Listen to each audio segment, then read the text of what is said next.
We call the meeting of the RMLD Board of Commissioners to order. And I'll read our code of conduct. And then do you want to call the order? Or? Okay, yeah, I call the CAB meeting. Okay. Yeah. Okay. The meeting is being audio recorded, held remotely on Zoom, and live streamed on RCTV. RMLD Board of Commissioners recognizes the importance of hearing public comment at the discretion of the chair on items on the agenda. Once recognized, all persons addressing the board shall state their name and address prior to speaking. It's the role of the chair to maintain order in all public comment and discussion. Are anybody participating remotely? Is Bob on or not? Bob is not on yet. Okay. Do we have any members of the public here? Okay. So should we get on with the agenda? Do you want to? I think it's now has used minutes. Yes. Vivek? Have we called our meeting order yet? Yes. Okay. Okay. So I guess everyone's read the minutes. Yes. Then you want No comments. I can read the motion if there's no comments. Good. So move that the RMLD Citizens Advisory Board approve the March 21st, 2024 open session meeting minutes as presented on the recommendation of the general manager and the board secretary. Second. Okay, thank you. All in favor? Aye. Aye.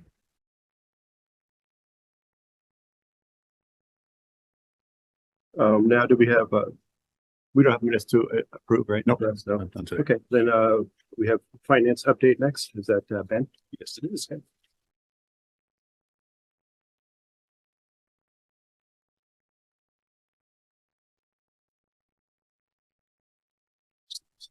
So good afternoon, good evening, everyone. Once again, my name is Ben Blumenthal. I'm the Director of Finance here at RMLD, and I'm here to provide you a quarterly finance update.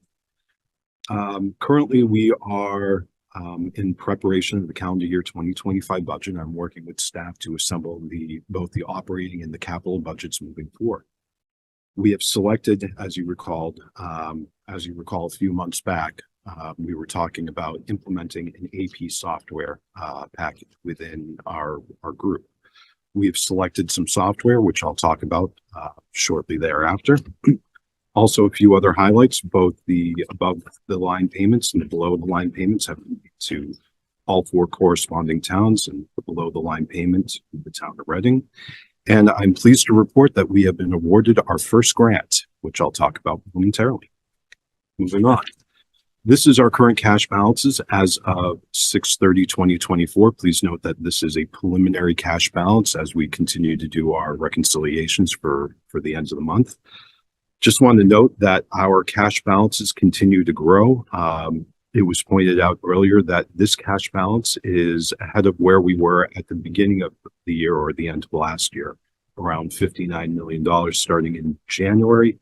And now we are up to approximately $62 million as of June 30th. Moving on to the next slide. Here is our preliminary budget, or I should say operating budget totals versus our actuals.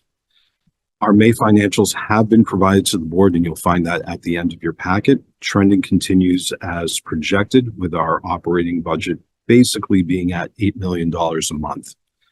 If we project out to the end of the year, you'll find that we come to well under the budget of $107 million, and we should be somewhere around $95 million when all is said and done for the year. And unless there are some, extraordinary expenses during the course of the next 6 months, I don't see, that changing. Moving on to the capital budget. You'll find that we have spent approximately $6.5 or $6.6 million as the month of May. It should be noted that we had a significant milestone payment as part of our preliminary investigative charges or our construction work in progress charges. For presentation purposes, I'm putting that all together as capital expenditures because once, in particular, this milestone payment for the Wilmington substation, once it comes online, this will be considered a capital charge.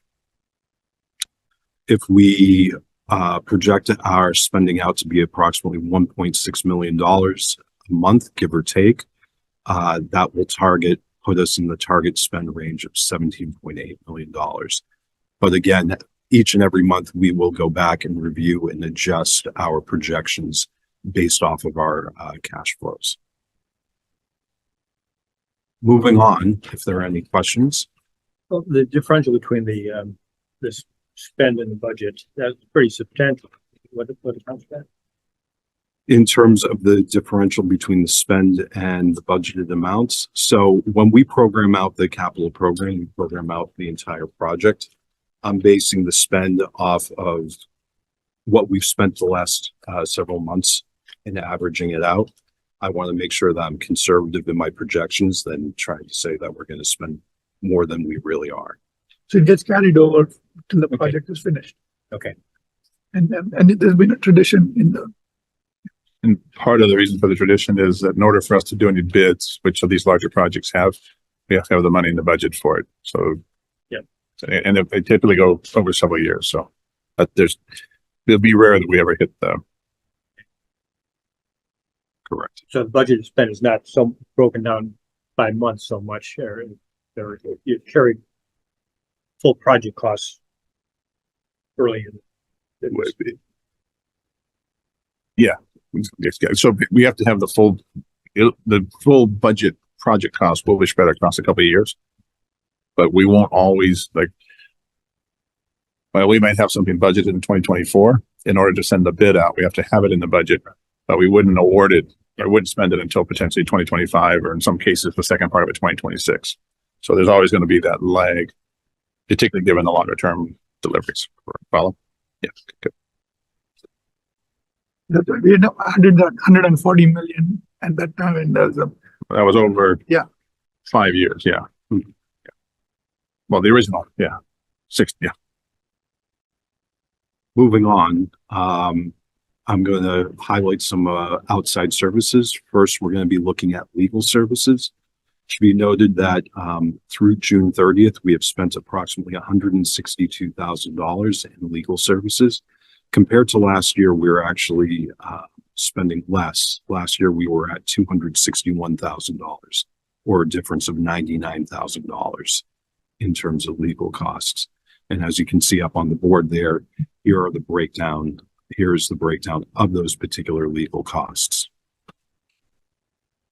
Any questions? I will move on. Quick question on that. I assume that the substation or incurs its own set of. Yes. So when we go back a slide, and I mentioned the preliminary investigative charges or the construction work in progress charges, those are held separately from what's identified there, because it's eventually going to be expensed as a capital budget item as opposed to an operating budget item.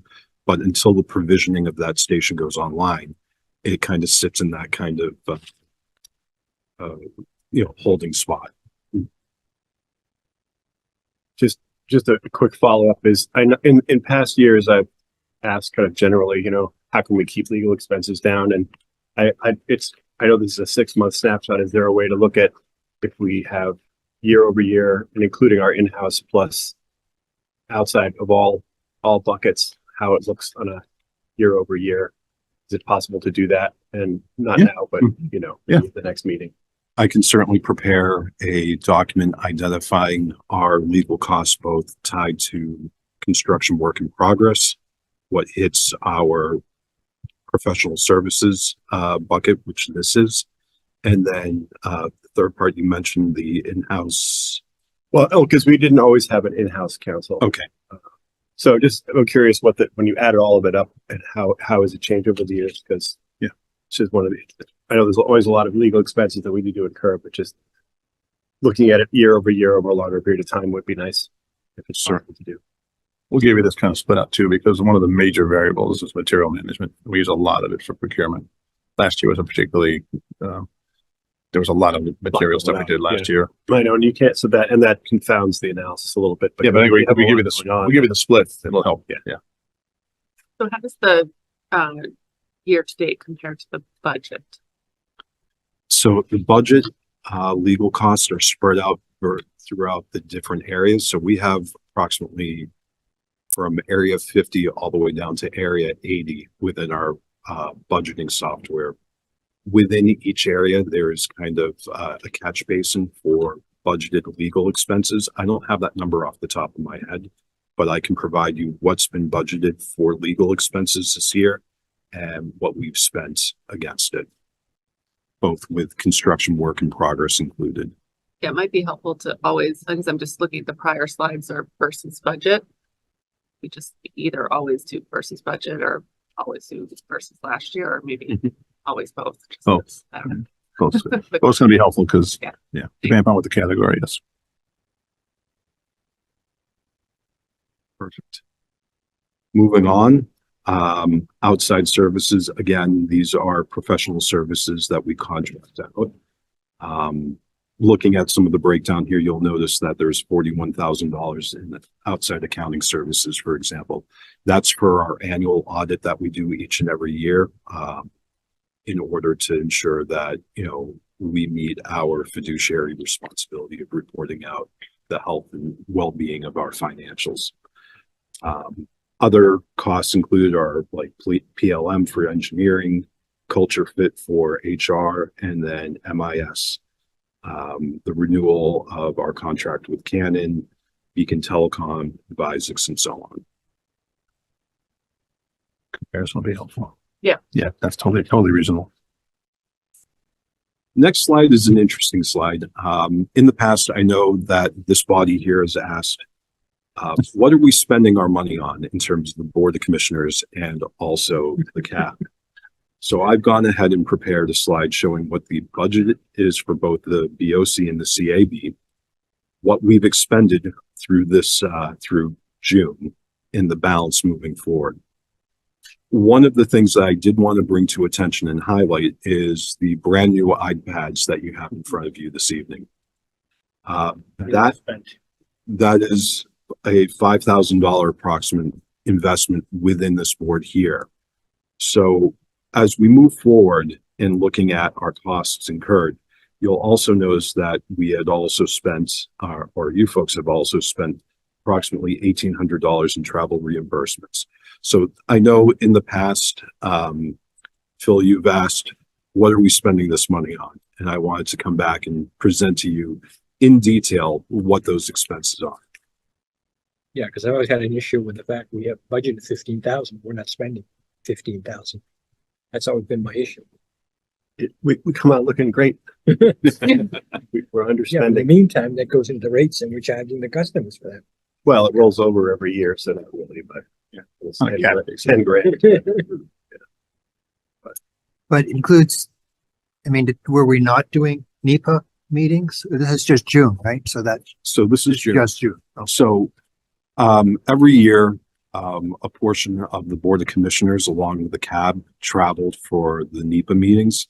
This year, I'm pleased to say that I believe each and every single member of the Board of Commissioners is attending the NEPA meeting this year, along with 2 members of the CAB. So those costs that are incurred for that travel would hit these 2 buckets here. And this is not just for June, this is through June. This is through June. Yeah. Through June. Year to There are no further questions. To the next slide. So this particular slide I'm extremely excited about. When I was last year presenting in front of you folks, we were talking about ways that we can create more efficiencies within the accounting department. Pleased to report that since we've met, that we have selected a vendor by the name of PaperSave, which will be providing us a product called Pearsoft. Pearsoft is a AP system for automation, and essentially, as I mentioned earlier, the process that we have in place is an 8-step process where there's a lot of manual back and forth between the person who does AP to the people who review and sign off on the documents. There is, you know, a higher preponderance of errors, human errors that can take place in a manual process. Beginning next month, at the beginning of August, we are now starting to implement this new AP systems, kicking off with working with our IT department to ensure that everything is properly aligned.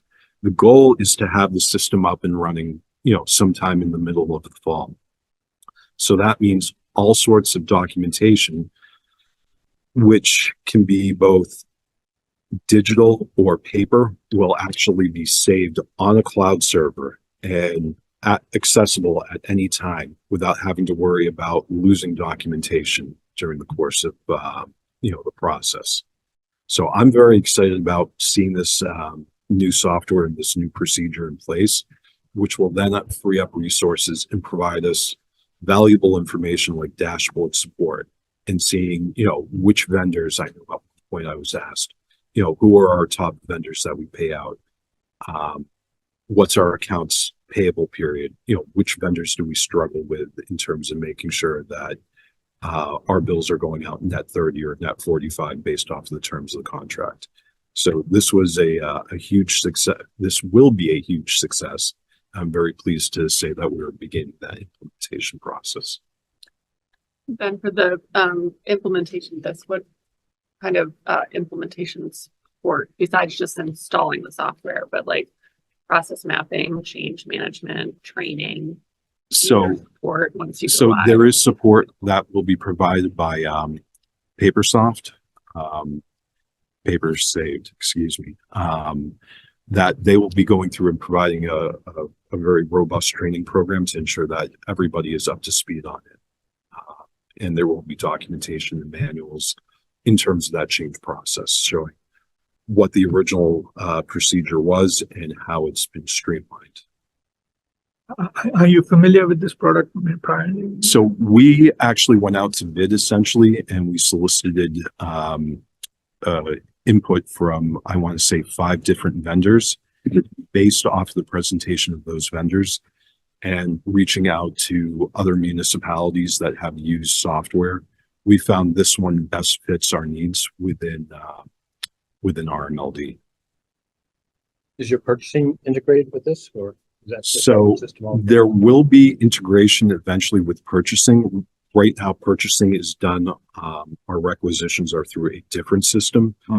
The goal is that should be able to integrate smoothly with this one, and the two should be able to talk together. Right now, our system is literally scanning things in PDF and manually entering in documentation into spreadsheets. This will now essentially create an enterprise resource system, if you want to call it that, for AP, which will then be able to more efficiently track our spending. Will the folks who have to approve AP have any change in process? Like, will we need to log into a system to approve? No. No. The folks who approve the warrants, there should be no change in that. This is more for our own edification and provide us a more streamlined process on our end. Any further questions? Moving on, I am pleased to announce that we've been awarded through the Executive Office of Public Safety a $35,000 grant for cybersecurity work. We have just signed the contract with the Commonwealth as of today, and that's gone back to the folks over at EOPPS. I'm also very pleased to report that the Federal Highway Administration has reported back favorably a $5.1 million grant that we applied for level 2 and level 3 chargers. I have reached out to our congressional delegation to further emphasize the support of this program, which, as I said, will install level 2 and 3 level 2 and DC fast chargers throughout our territory in terms of the ramp up towards electrification and the phasing out of internal combustion engines as per, the legislature's guidance. It is my hope that we'll hear back soon in terms of what a final award will be from Federal Highway. This was a competitive grant, meaning that it is discretionary funds. And not only are we competing with other cities and towns here in Massachusetts, but we're competing against all 50 states and territories out there. So this is a really great story. So I hope the next time I come back and present in front of you folks, I can say that we have been awarded, X amount of dollars from the Federal Highway Administration, the Department of Transportation. When is the funds? That's pure grant. It's It's not matching funds. it is matching funds. I believe it's an 80-20 match, if I recall correctly. Most of the federal highway grants, or I should say the Department of Transportation grants, are 80-20. And when would the award be announced? I do not have a timeline on that. I literally just heard from a liaison over from Senator Markey's office that they have sent out another letter of support from the delegation, meaning Senator Warren, Markey, and Congressman Moulton, to Secretary Buttigieg's office to say, hey, look, we would like the funding awarded to us. So once I hear back and once I know, I'll let you folks know. Great. Do we have a plan already for? Yes. Funds would be correct. This is the detail of what we would. So in order to apply for these grants, you have to have a scope, schedule, and budget. You have to show essentially where the charging stations most likely will go. There was a comprehensive grants application that was submitted as part of this effort. The state was also doing something, right? The Navy or something, it's called Navy. Yes. So Is that separate? this is separate. So the state had submitted a grant application for the section 4010D program. I think it is 4010 or 5010. I can't remember off the top of my head, which is for grid resiliency funds. They are applying to the Department of Energy, similar to how we applied to DOE for the GRIP program, in order to bring in money to the Commonwealth of Massachusetts and then disperse that money out to various municipalities and municipal light departments. The Commonwealth was awarded, I want to say, $9 million. I don't quite recall the actual amount. I do have the slide deck in my emails that they sent out yesterday, and they have opened up an RFP essentially for munis to apply for that funding. We have already identified a program within our capital improvements program, our utility pole replacement program, to which we will be applying funds for. The funding that is available right now, as I said, is for resiliency to address, the impacts of climate events and ensuring that we harden our system as we get, more of these superstorms. And we will be submitting funding for that for our utility pole program. That's not what I was asking. Oh. I was asking you about charging because the state has programs along 93 and Route 128, right? Which would be part of our territory. No, it's in our territory. That funding is the state Department of Transportation, and they actually got it last as to build bus drivers along the highway. And this funding, I believe, is the same funding that we applied for separately. So when we submitted the application for the USDOT, which is, not MassDOT, but the MassDOT program that she's speaking of, it's for along the alternative fuels corridor, which is I-95 and I-93 or I-95/Route 128. That funding there had specific requirements that charging stations had to be within a mile of the highway and everything else. So that's similar funding, but I don't think that we would be eligible for it if we're awarded this funding here, because it would be duplicative in terms of the pots of funding that the money comes from. But you still can apply for both, right? No, if we're awarded this funding here from USDOT, we have to make sure that there's not a duplication of effort in the work that we're doing and a duplication of the money being used. So I would need to check on that a little bit more clearly. I do know that MassDOT does have other funds available, but usually those are earmarked for cities and towns as part of highway projects. But I would need to do a little bit more digging on my end to see whether or not, number one, we're eligible, and number two, by having potentially awarded this grant, whether that disqualifies us from going in for funding like that. Presumably the federal government has also noticed that we have the busiest interchange in the state in our territory, which is the 95, 93. So that's a mass highway issue. I can speak from prior experience that I know that there is, there's like a Focus 40 plan, similar to the MBTA one, where they lay out the capital projects for the next 20 to 30 to 40 years. I can do a little research if you're curious about that, but I don't know if that meets the scope or the mandate of the work here. Any further questions? We like grants. We're trying to put through as many as we can. So Great, thank you. And that's my presentation. Thank you. Yep. Wait. But you still have one more, right? Oh, yeah, just real sorry. quick highlights. Yeah. Quick highlights. Sorry about San that. Diego, don't get out of here that quick. Key points, key takeaways.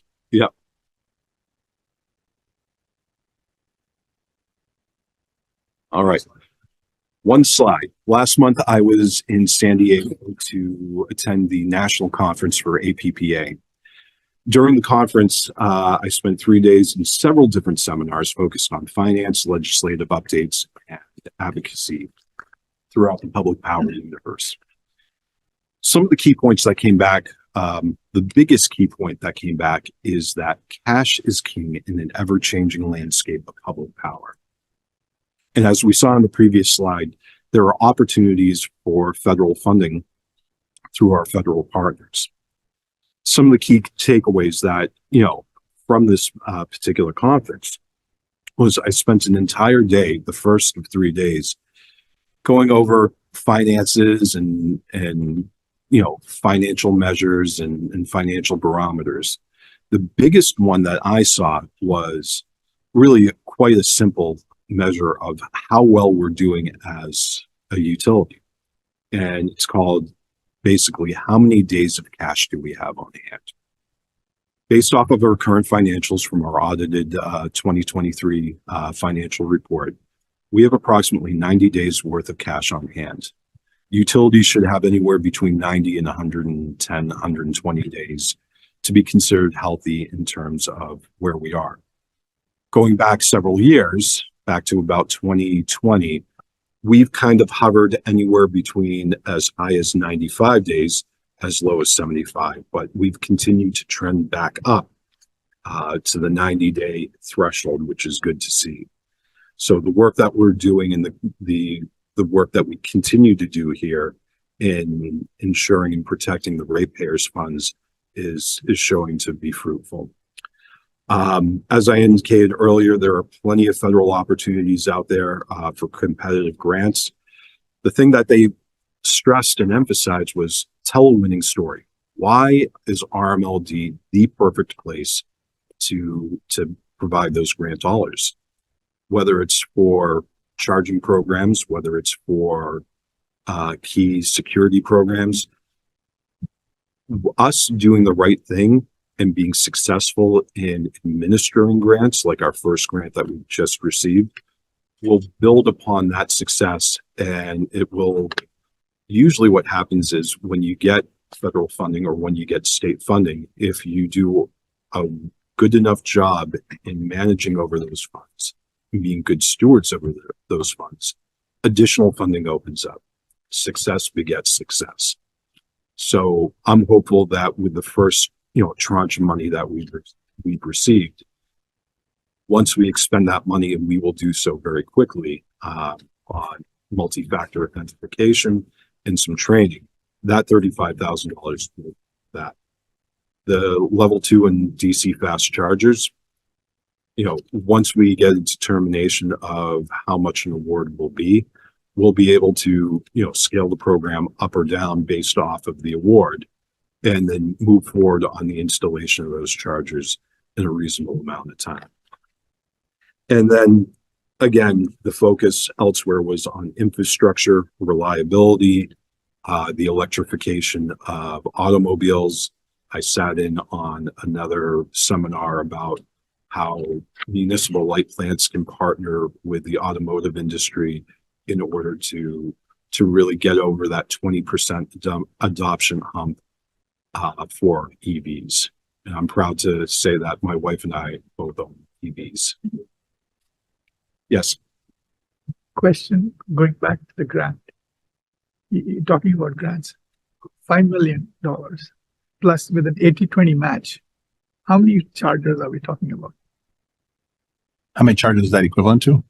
I mean, there's a plan, like you submit a Yes. plan for so many charges, right? Correct. And what is that number?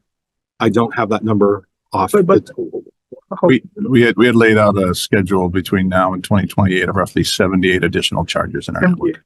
So just under 100, 78 was the number. Okay. Mixed between L2s and DC fast. Thank you. That answers my question. Any further questions? And I will say that San Diego was not sunny in 70. It was overcast. Entire week I was out there. They call it the June flu. So When I was out, Bob has joined the meeting. when I was out in San Diego about 3 years ago, I had a terrible time with the time change, you know? I had 3 hours. Yeah. I had staff calling me at 5 o'clock in the morning out there, you know? yeah, I was answering emails at 5 a.m. in the morning, watching the news. But again, thank you very much. I appreciate the time this evening. And if there are no further questions, thank you.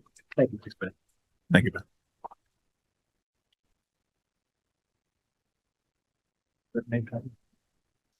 Ben, can you grab your name tag and Right underneath, right? it's just right underneath. Yep. Thank you. There he is. See that? Passion receiver. I'm not sure how to do this, but though. She'll get started first. She's not quite ready. I think there's only. Good evening. I'm gonna provide an update on a hydro contract extension. It's a small one, but just to provide the context.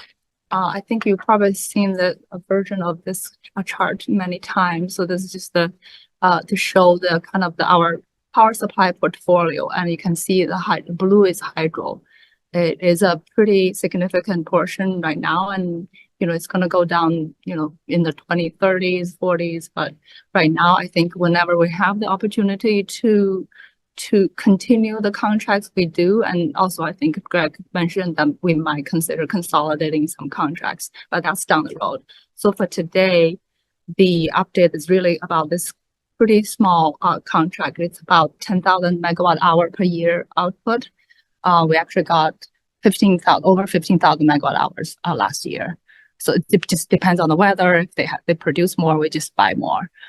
This is the third extension starting from 2022, and this covers from the beginning of 2024 to the end of 2025. And what is the other piece? I think the reason we're doing annual renewal is just because the facility is still under the FERC license renewal. So it's still kind of uncertain how long they can last. So we try to do this every year. And also because we do it every year, so the price escalation is a little it changes. It's a little more than the original contract that we had. So that's pretty much the kind of the terms of this extension. I don't know if you have any question. Yeah. So you said it's only a year because we don't know how long the facility will last? If they don't get the license renewal, then we won't be able to. Oh, okay.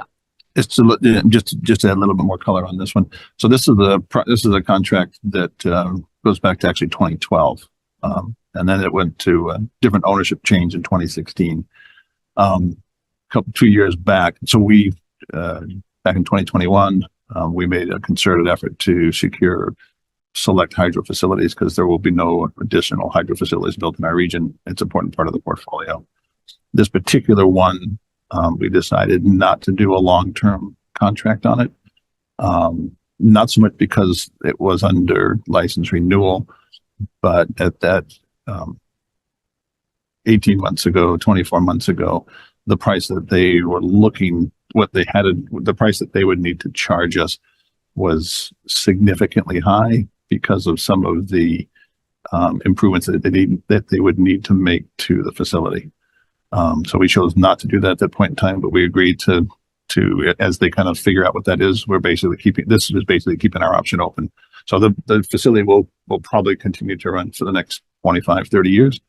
The question is going to become what's the cost structure? What's the net price for us? So we passed on the first time, but went into this agreement of extensions just to keep our first right of refusal, for lack of a better word. How does the pricing for this contract compare to our? It's slightly above our average. So one of the things that we do in these meetings, we have a very detailed spreadsheet in terms of analysis, et cetera. But because we do confidential pricing, so we can happy to share with individual with all of you guys the numbers. This one's slightly above the average that we have, and there's no certificates tied to it either. And that certificate, it has not had certificates as long as we've been using that. We typically,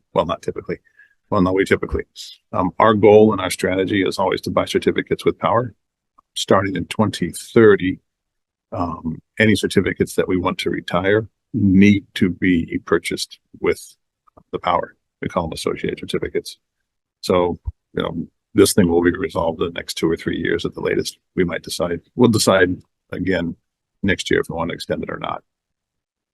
We're keeping it in our portfolio for options right now. And it's the other things that we think about. There are 3 main watersheds that go through the western part of our territory. And so this is in one of the most eastern ones. So it's also good from a balancing. What we try not to do is have too many dams along any one watershed area, because if it happens to be dry, then whatever downstream it's the same water flow. So anyways, hydro is particularly fascinating. This past 2 years, it has been particularly wet. And so as Megan mentioned, this is normally a 10,000 megawatt hour a year project, but last year it ran actually 15,000, highly unusual. So Greg, who gets the certificate? If we don't get the certificates, who's getting this? There's no certificates for this. I've got to go back and look at it. We have not ever bought the certificates from this one. So I'm not sure. I believe they sell them to somebody else, which is right for them to do. So they've already sold the certificates. I'm pretty sure on this particular, I have to go back and look at the certificates, but we've never bought certificates for this one. If we were to do a long-term one, we would have to. Okay. And that would be part of the agreement. By 2030, you're required to buy certificates with the energy? We are indirectly required. So in today's market, this is not something that we do. We only retire certificates that are purchased with associated power, but other MLPs or other utilities can buy power and then buy certificates and then take those certificates and retire them. The two be separate. For MLPs, that option ends in 2030. So when we think about, like, this is a year extension, but when we think about longer term contracts, we're very careful about making sure that what we always have and we always will, and we need to, but make sure that we buy the certificates with the power. And it usually is economically a better deal as well. Certificates now, there's a lot of things so there's a bunch of factors that are happening relative to the power market. But certificates are becoming increasingly valuable. And right now, class ones are $39. And the cap is $40. The cap is tied to the alternatives compliance payment, which is $40. So they're right up to the top. There's increasing shortage of certificates. So we want to manage ours very carefully. But this one doesn't have any simple 1 year extension. It's just kind of keep the option open.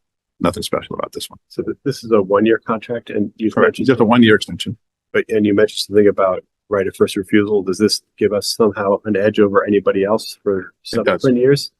Is that in the contract that we have some first opportunity at some preset price beyond the 1 year? No, there's no preset price. It's just a year and it ends at the end of the year. We have several projects. This is with Gravity. We have several projects with Gravity.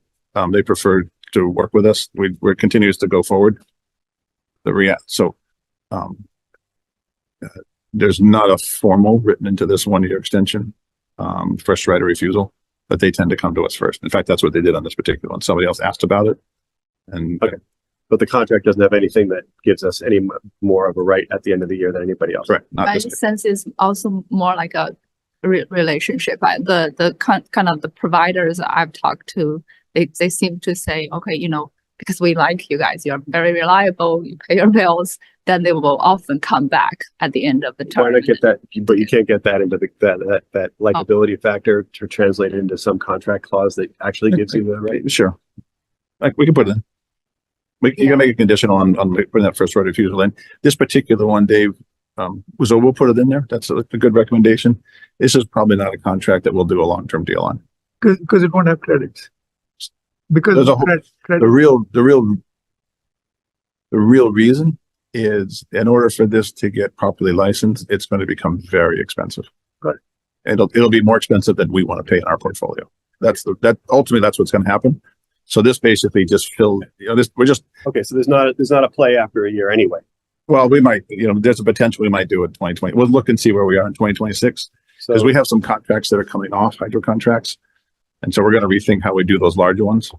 Okay. Yeah, so your conclusion is right. It's not, this isn't a strategic hydro contract. so This is on a smaller. So then I guess the question comes down to how is the pricing here different than the open market pricing at the moment?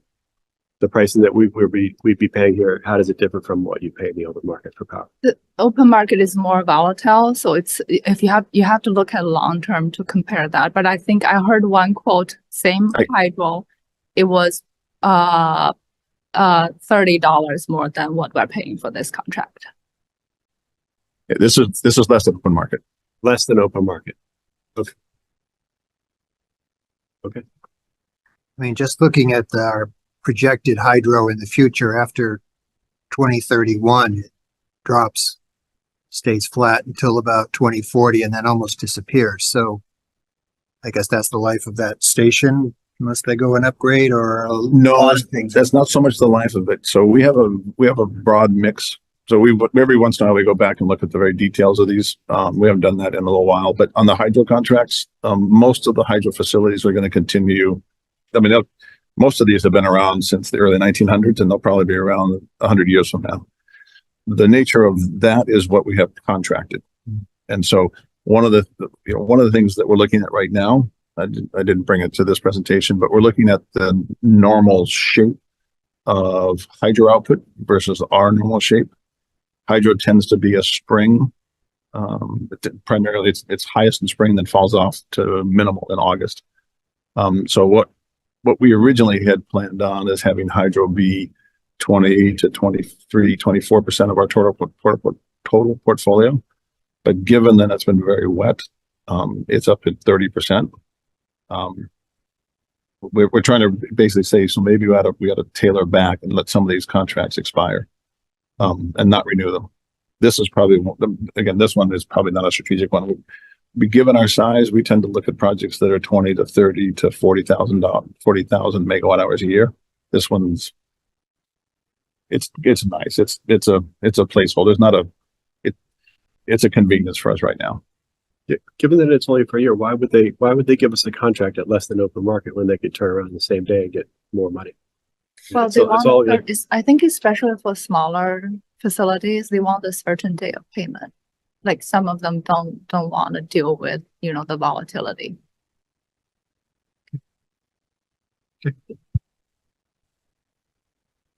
major approval on the motion. Okay. I like it. Any more discussion? Any more from us? I don't think so. Okay. 2 steps. Thank you. Do we have a motion? Yeah, we do. Okay. Move that the RMLD Citizens Advisory Board vote to accept the general manager's recommendation to execute a 1-year contract extension for energy from Gravity Aspinook Wire Wind Hydro Facility. Second. Ken Walter on. Vivek. Who would like to read our Thank you. motion? I can read it. Pam Ray. Move that the RMLD Board of Commissioners, on the recommendation of the Citizens Advisory Board, vote to accept the general manager's recommendation to execute a one-year contract extension for energy from Gravity, Aspenock Wire Wind Hydro Facility. All in favor? Okay, click. We have a 4-0 vote. But Bob's 5-0 vote. Thank you, Bob. Thank you. okay, I think I'm next. Yep. So just wanted to provide the group with an update on the Strategic Power Supply and Load Management Committee proceedings. So we've been, as you all know, we've been meeting almost weekly about the topic, specifically focused on the carbon capture fuel cell.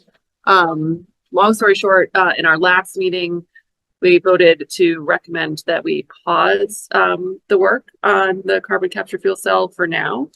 There were a few reasons for that, which were really specific to the timeline and some of the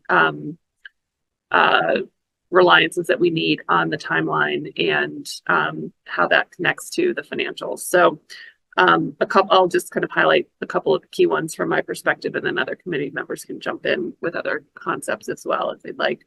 The general consensus was we agreed with the kind of the concept and the idea of pursuing these types of things. We're given, especially that it is a net zero opportunity, or moving towards that non-carbon opportunity.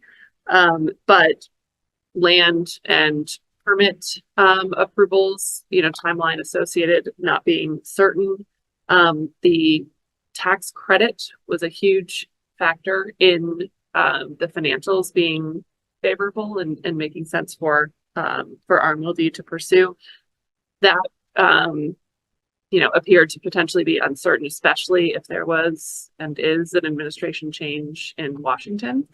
And that was $40 million or so of the program. Yep. And that would work, and the timeline would require us to take out a pretty significant amount of debt on the reliance of receiving that ITC credit. And we felt uncomfortable given the other elements of uncertainty, recommending that we continue to throw as many resources as we have been towards the initiative. The last piece just being kind of the procurement timeline. We had a lot of different moving pieces that needed to happen in terms of hiring the owner's engineer and then processing the RFP and not having certainty around land. And there were just a lot of complicating factors that we felt like we needed to really land some of those definitive elements of the program before we could really continue to pursue it in full. So the recommendation from the subcommittee, therefore, was to recommend to the broader CAB and Board of Commissioners just to pause. It doesn't mean it's totally dead. There certainly could be other things that come up. Perhaps the program gets extended into 2025. We figure out the land, we get permitting, etc. But for now, pursuing it as kind of the highest strategic priority should be on pause. And as an additional note, RMLD is still pursuing land. Absolutely. Yeah. So I think the mission has been pretty clearly communicated to me. Keep getting on land. We have plenty of purposes for it, but we are chasing land aggressively. The purposes we use it for is going to be flexible depending where it is and when we can get it and all those kind of things. But yeah, land is high priority. Any comments? No, Greg also did provide some additional analysis what the impact of not getting the ITC, the 40% credit, and the impact was a little less than I would have guessed. Yeah, me too. So, That's how I ran it. He asked me to. So, but still, I think that with all the moving pieces on this program, I think it's still a prudent course to pause. Yeah, and I think that there was a big element that there was I guess, I don't know if this is public forum, we can talk about a number. probably no financial numbers, but you can talk about it conceptually. Yeah. Okay, because there would have been a number associated with, there's a risk, both Pam talked about the debt aspect of it, Yep. but there was also a payment aspect that you would be on the hook prior to, the ITC actually getting approved. And so So there was that risk of that number and then the debt aspect. So, The so I think, requirement to meet that safe harbor. so the safe harbor number was, so I think it was a prudent decision.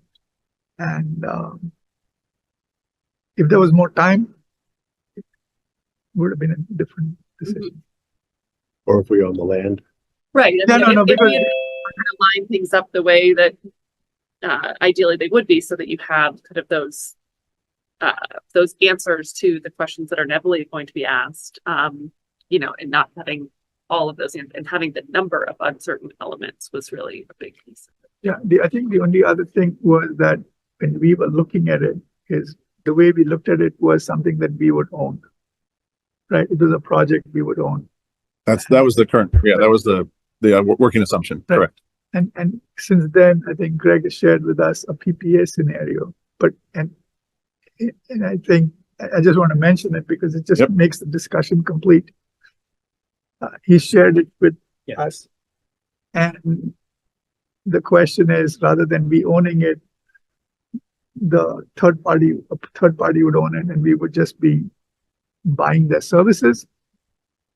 Off-takers. Obviously, it's, you know, it's not as attractive, but the risk goes down significantly.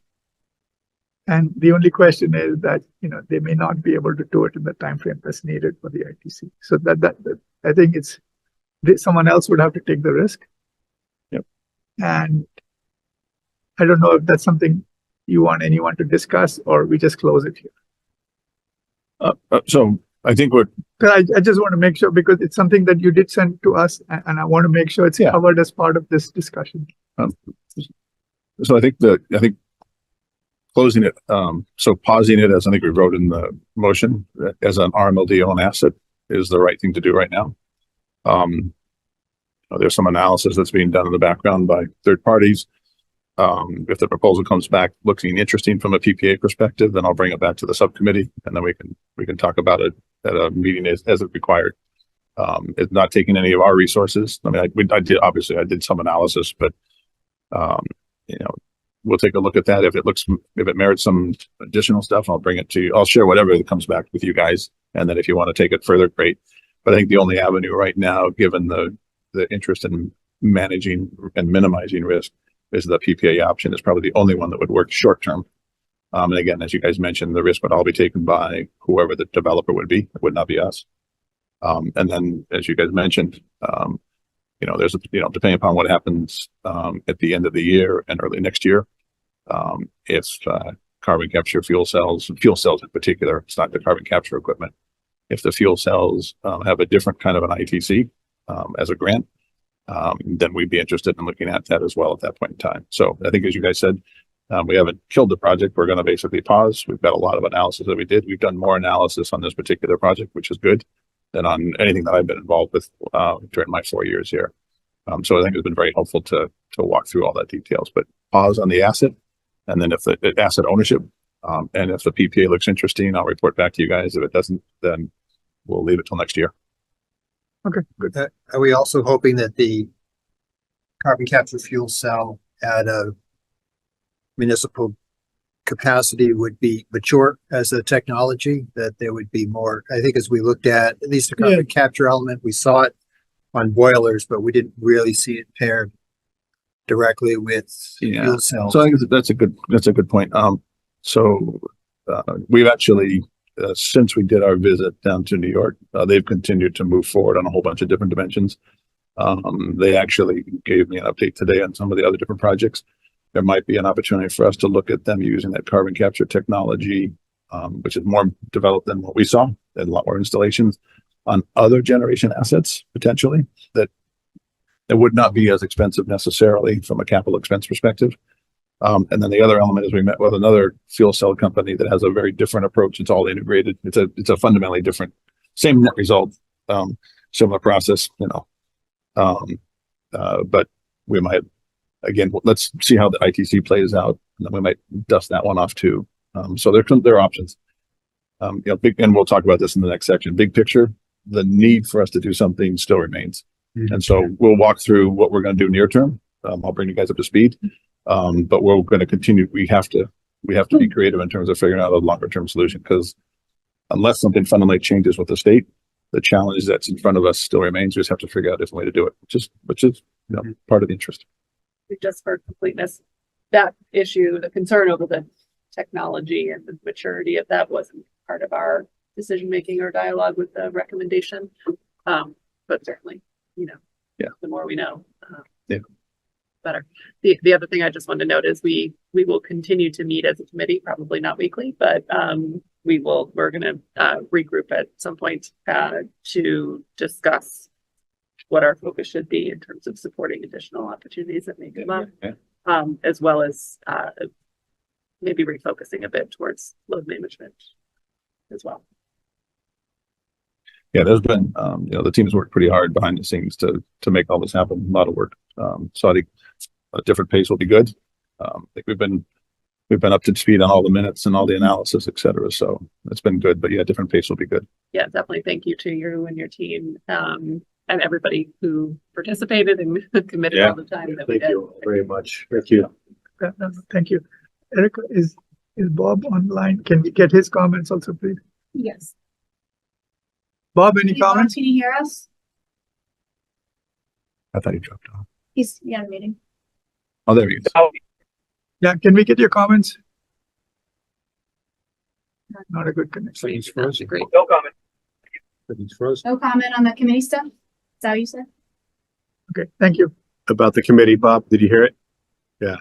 Yes, I did. No comments at all. Good job summarizing. Okay. Thank you, Bob. Okay. So, Right.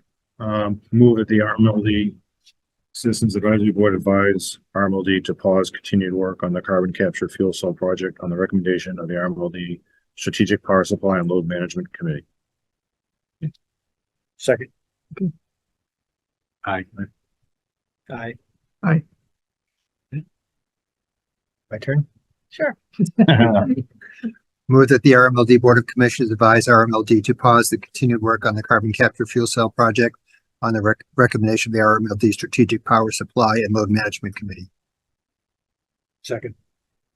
All in favor? Bob, you voting? Yeah. Okay. Yeah. That's a 5-0 vote. Thank you very much, everybody. Okay. Good job. Okay. Greg? Yeah. Load management and in-territory asset update.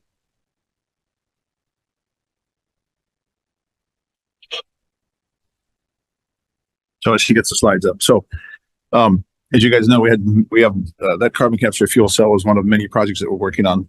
One of the ones that we're working on in parallel, or not one of them, but one category, is energy storage. And just, big picture, just to remind us, right? Storage systems are not generators. They are fundamentally time shifters. And the reason why we put them in place is primarily economic and then secondarily reliability and resiliency. And that lower left-hand chart that's our actual data from actually probably 2 years ago now. But the idea from an economic perspective is actually to discharge ahead of time and then discharge during the peak hours. And so you can see that blue chart there or the chart in the lower left-hand corner, that purple line is our actual load. And then underneath it, there's the blue and the yellow. Those are basically the battery and the generator running during those peak hours to do load reduction. So the technology works. It's a proven system. We're also looking at it. So from an economic perspective, it's a peak shaver, and it's a good thing. We're also looking at it from the perspective of reliability. And as we've talked several times before, as kind of an introduction in terms of the context for why we look at in-territory assets. The regional network is becoming more fragile. That's not to say that it's broken. It's just becoming more challenging. So we anticipate, and we came across this in the past 2 winters, ISO New England came very close to doing a mandatory load reduction. For us, a mandatory load reduction would mean actually turning customers off. And remember, our mission is reliable, low cost, non-carbon. We never, ever, to the best of our ability, want to do that. So the idea of adding additional storage to our network is both from the economic perspective in terms of peak shaving, but also from a reliability perspective. So that's kind of the big picture background. It's an important portion of it. So these are in process systems. So you guys know we have the existing 5 megawatt at Station 3. Sorry to interrupt you. Dave, we have, I think, a member of the public in the waiting room. Would you like me to let them in? Sure. It's Laura McDonough. Yeah, sure. I mean, we're past public comment, but they're certainly welcome to come in. Are they asking to make a comment? He didn't say anything. She just ended the waiting room. Okay. We love having a member of the public here. Yeah, let's go. Often we have no members of the public. So, yeah. Welcome. Oh, no, actually liaison. Oh, good. All right. So the next the new mobile project, it's a 500, it's a half a megawatt system. That'll go into station 2. That will be in before the end of the year. Work's being done on it right now. This is a project that we approved last year. It's the Caterpillar mobile system. The next one is a new 10 megawatt. This is known as, we call it internally, the Costage project. We approved it a year and a half ago. We contracted it last year. This is the one that was having a hard time finding a location in Wilmington. River Park is a location in North Reading. That'll basically go at the back end or the southwest corner of the River Park industrial complex. So that's in process. The next one down, the fourth one on the list, that's another 10 megawatt system. They're actually 2 5 megawatt systems, but 10 megawatt. That is a citizen system that's almost contracted. That's one we approved a year ago. That will go at station 3. Our goal is to get that in place by June of 2025. That's a tentative schedule right now. And then is the last 2. There's the 100-hour system known as FORM. That would be a 2026 project. That one is a little bit different than these other ones, and then all of these, with the exception of that 100-hour system, would be energy savings agreements, shared savings modules. So we're not taking the technology risk, we're not taking the economic risk. We're giving up some of the value, but we basically position these, with the exception of that FORM system, and I'll walk you through in a second why we've done it that way, as shared savings models. And you've also got the Linfield project that's, don't forget. Yeah, I'm sorry, you're right. Yep, the Linfield should be on here. That's exactly right. You're exactly right. Okay, I'll make sure I have that as an update. Capacity of that? Say what? What was the capacity of the storage? That's tended to be, the plan is to make that 5 megawatts. But the reason it could be a 2.5 megawatt system, but the goal is 5. And that's the reason being is that the solar array is 2.5 and it's limited by size. And so that project, I didn't put that on this list. That project is in process. Right now we're working on Article 97. We have to make sure all the permit stuff relative to the land before we do any asset stuff. But the reason I wanted to mention that the 100-hour system is that one has an ITC that does not expire at the end of the year. We'll look very carefully at ITCs and the new, for all the reasons that we've discussed in the subcommittee group. But the Commonwealth is also, the way we have looked at the economics is that it would be dependent upon a grant from the state as well, a $15 million grant from the state of Massachusetts, the Commonwealth. We are 5 days away from the end of legislative session. Part of that legislative session is to earmark about $200 million. And it should go through, but again, it's not done till it's done. So that's going to be an important, and out of the $200 million would be where the $15 million would come. There's still application process that we would have to do. If it does get past the Senate and the House, which it probably will, and then it is approved by the governor, which would be an August event, we would need to have a grant application ready by mid-September. And we would do that in conjunction with FORM again. So there's some prerequisites that are going to happen before we do a lot of design work on that project. But that one's going to be a little bit different, and we'll update you guys more. The other key thing, it's a 100-hour system. It has, like all of these battery systems, they all have pros and cons in terms of how they work. So we have not made a formal commitment to FORM, but we continue to meet on a regular basis to get everything ready. But the grant application on that one is going to be a prerequisite. What we had done back in the March meeting was to approve a budget number. But if you guys remember that motion, no contracts would be done until we came back to you for approval on any contracts. So, and that obviously needs a home too for land. So going back to the land stuff, one of those several properties. I won't spend a lot of time on land tonight. I'll probably give you guys an update in 2 weeks via our between meeting updates. but a lot of progress on land as well. So anyways, the point being of this slide is, while we still need to figure out an in-territory generation option, and I'll walk through that in just a second, storage is still a critical piece, and we have a lot of good progress on these. So that's all outsourced stuff, and then it's working well. The second piece, as we talked about this before, kind of updated this in-territory generation. So that was storage. This is generation. And as you know, those first two blocks, there's the existing roughly 10 megawatts that's in our territory right now. It's primarily PPA and then some resi. And then that next box, the 30 megawatts, the Linfield project, again, is in that little box. The Maple Meadows project is in that box. There's potentially, there's a couple other 5 megawatt systems in that box.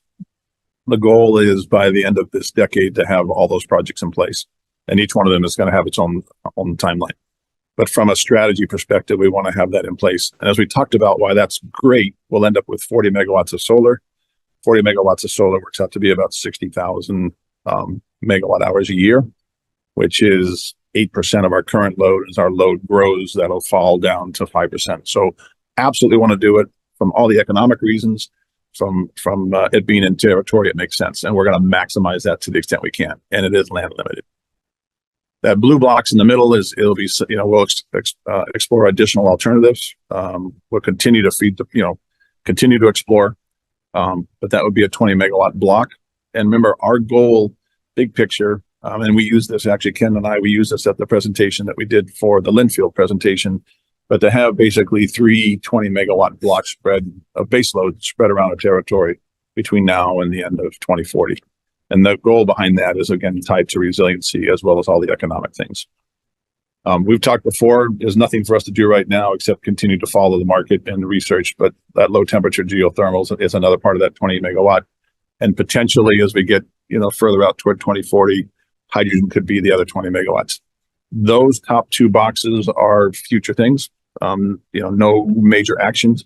But again, as we think about our generation strategy, and matching load, we're looking at 10 years, 15 years, 20 years. So those are all pieces of it. So that's just a quick snapshot. Carbon capture fuel cell from an asset owned perspective, obviously for all the reasons we've mentioned before, we pulled that off the table for now. It could, depending upon what happens next year, it could resurface.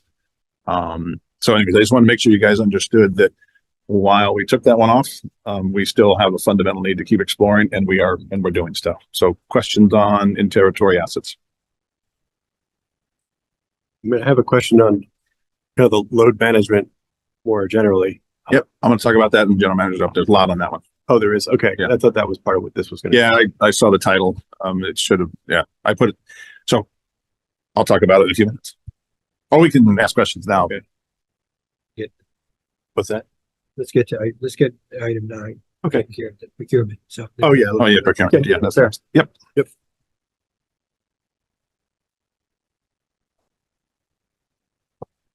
Okay.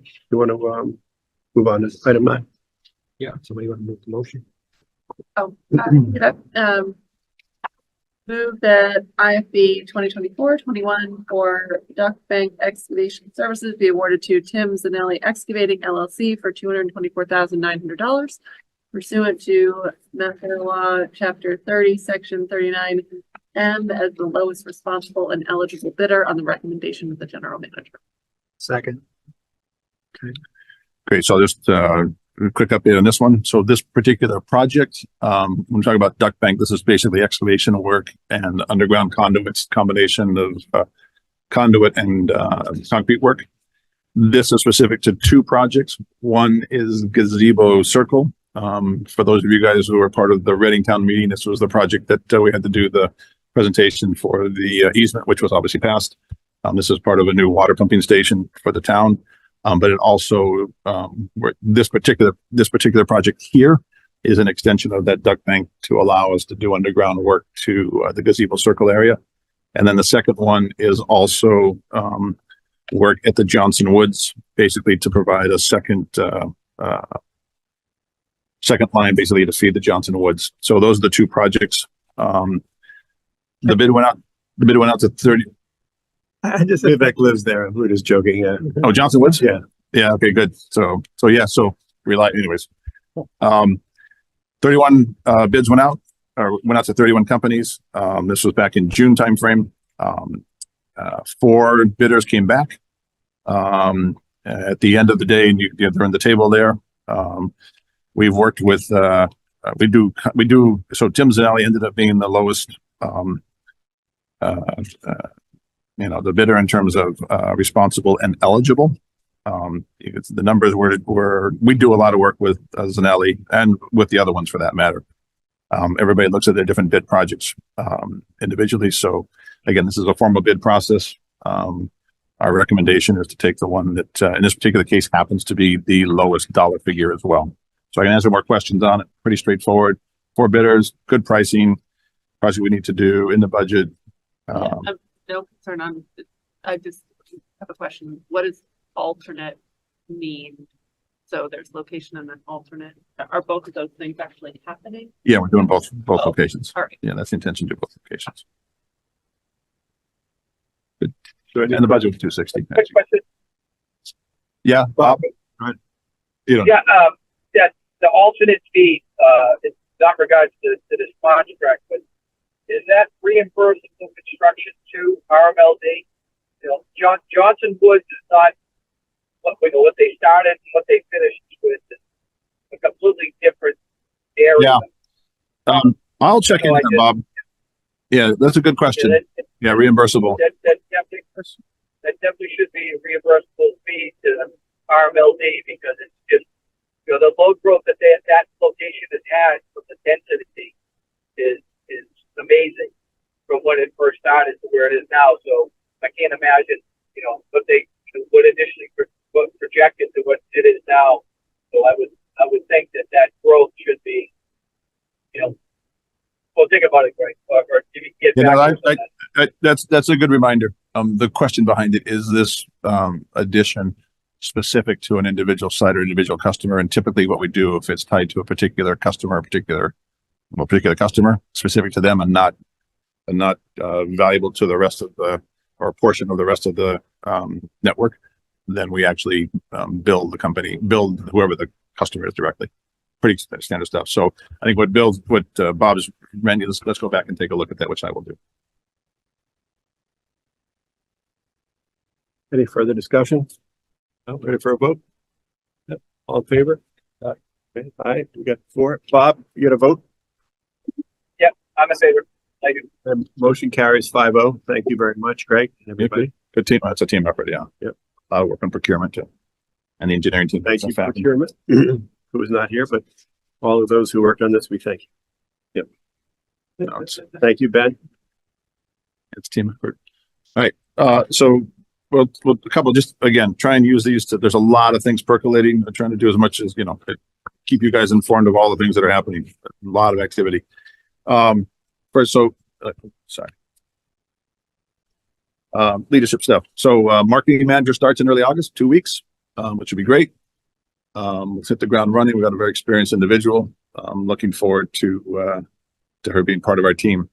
I've been searching for a director of engineering. So we have an internal candidate that'll end up taking that role in mid-August. That individual is part of the RMLD team, and just finishing off some combination of a week of vacation, but also finishing off some of the projects that he's been working on.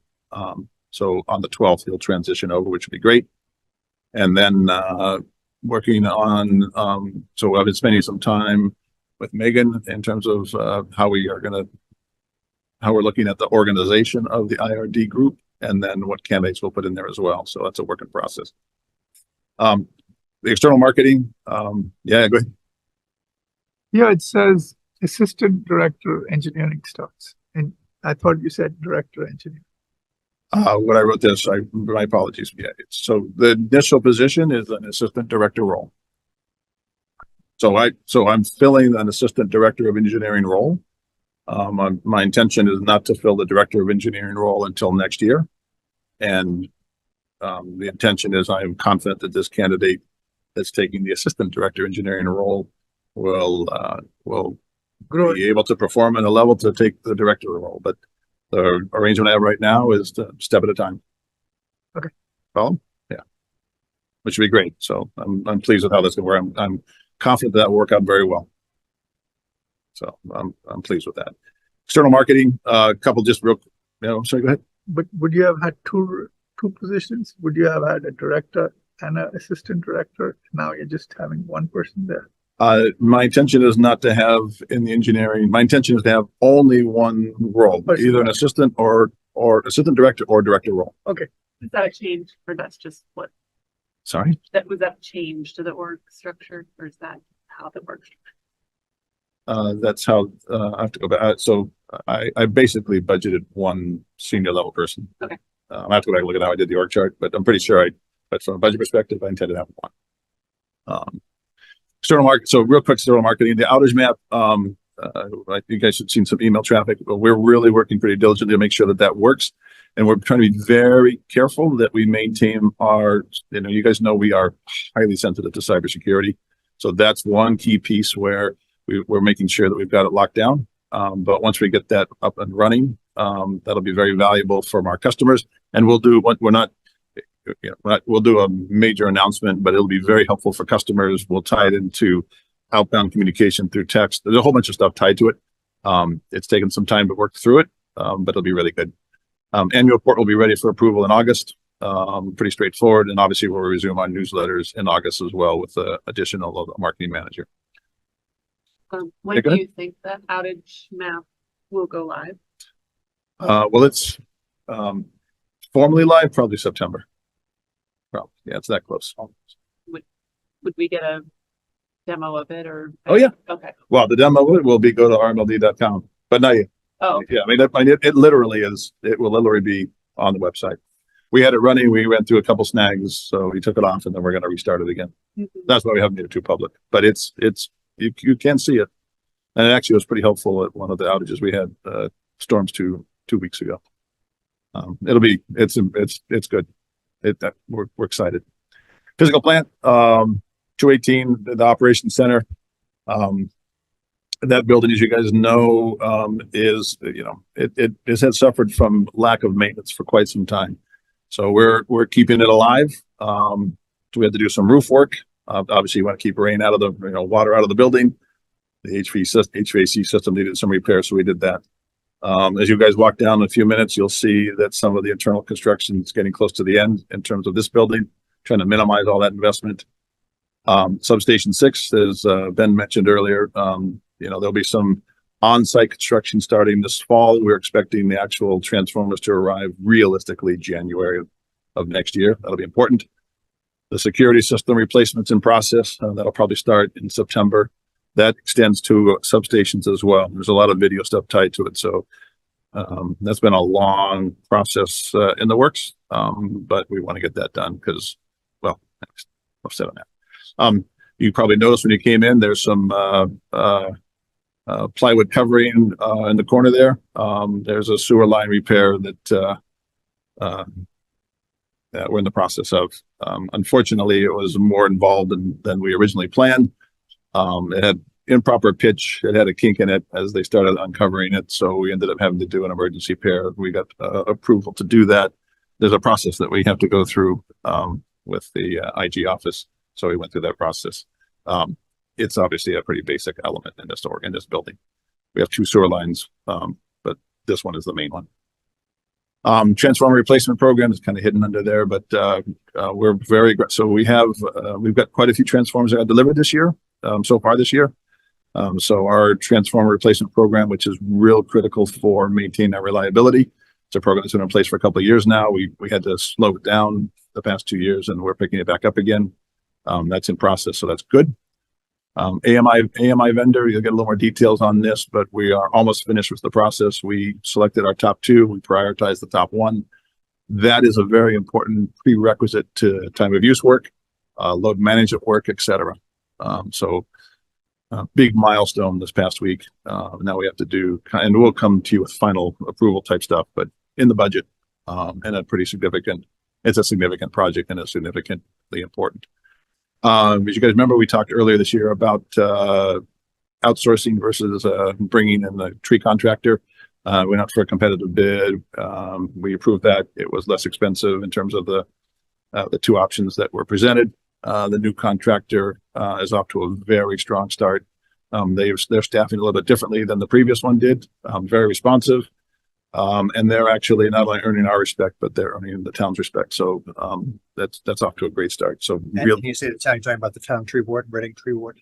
that one in particular, but all the tree wardens, but yes, yes, in particular that tree warden, yes, which is important because that's our that has historically been our tension point. As you guys know, trees are our primary cause of outages, and unfortunately, our Reading lines are still overgrown. So it's going to take a couple of years for us to get caught up to a point.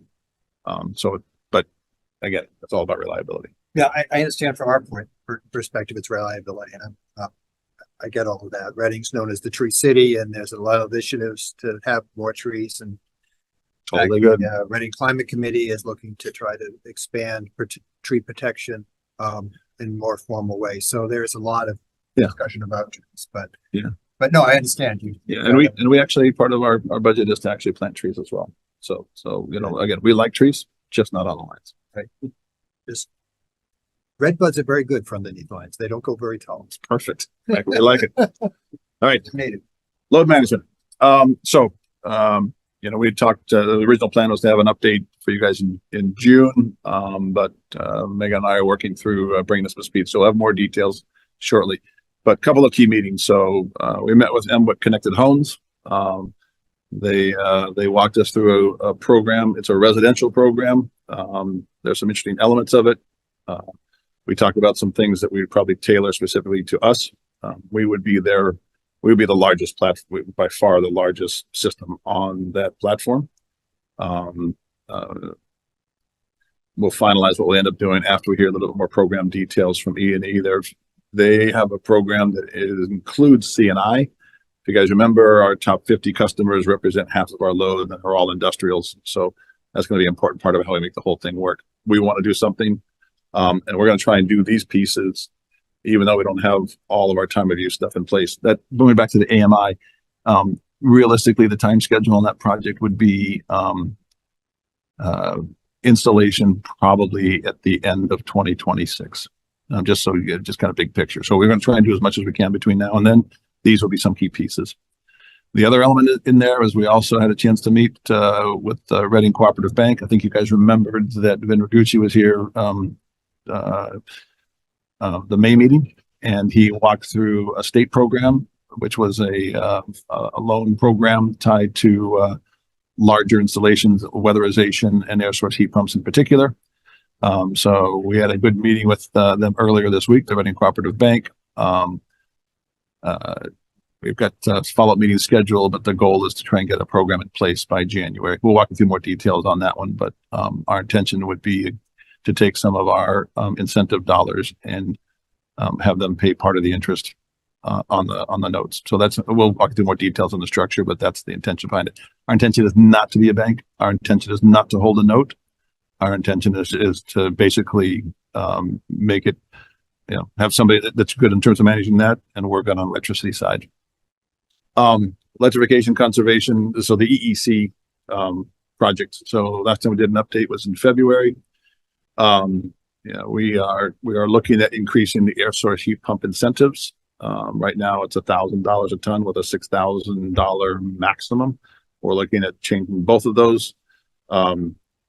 The EV charging program, the charger rebate program, it served its purpose at the time, but it's most of the new EVs now come with a charger or provisions for the manufacturer to install a charger. So we're going to redo that one. The yard tool program, there was a time when that was actually very useful. But remember, the idea behind incentives is to encourage people to do something they wouldn't normally do. Remember the days of lighting, which is where the big program was. You could buy incandescents at one point in time and complex fluorescents and maybe some LEDs. But now we stopped the program when basically all you can really buy are LEDs. So the same thing true of battery yard tools. Snow blowers are a little bit different, but most of the other yard tools are all battery powered. So we're probably going to streamline that which will provide some additional simplification in terms of how we make that happen inside our organization. So that's coming down the road. Greg, one quick question. You said increasing the air source heat pump incentives. Could you just talk a little bit about when you say increase? Well, the idea behind it. So, the program works pretty smoothly right now. We're doing just $1,000 you said per. It's $1,000. So the average, so it's $1,000 a ton. The average rebate is about $3,300 per rebate. We do about 300, just under 300 a year. But we've been kind of stable at roughly 300 a year for the past 3 years. There's about, big numbers. There's about 1,200 furnaces that get replaced each year. So at 300, we're roughly a quarter of them. We think that we are confident that air source heat pumps are advantageous to the customers that install them when they're in a position where they need to replace a furnace. It obviously works for air conditioning too, so that's another catalyst, but furnace is the key driver. And it's also advantageous for all the other ratepayers. So all of our ratepayers win as those air source heat pumps get installed. Our thought process is to take that $1,000 a ton and maybe increase that to $1,200 or $1,250 a ton. And then also to take the $6,000 limit and move that limit up to maybe $10,000. So those are the two primary things that we're looking at analysis on. Our goal is to try and see if we can't get to 400 or 500 air source heat pumps installations on an annual basis in 2 or 3 years. That's what we're trying to do. So that's the idea behind it. There's no money from the state helping on that. This is So this is all part of our EEC program. That's the 0.5 cent that we collected per kilowatt hour. And nothing tied to the green communities or none of that stuff. This is just, it's our standard program. The other thing that's not on here. Yeah, go ahead, Bob. Quick question. Can we tell if someone's replacing a pump, like is it in that application, right? It should be a replacement of oil or gas versus someone just upgrading.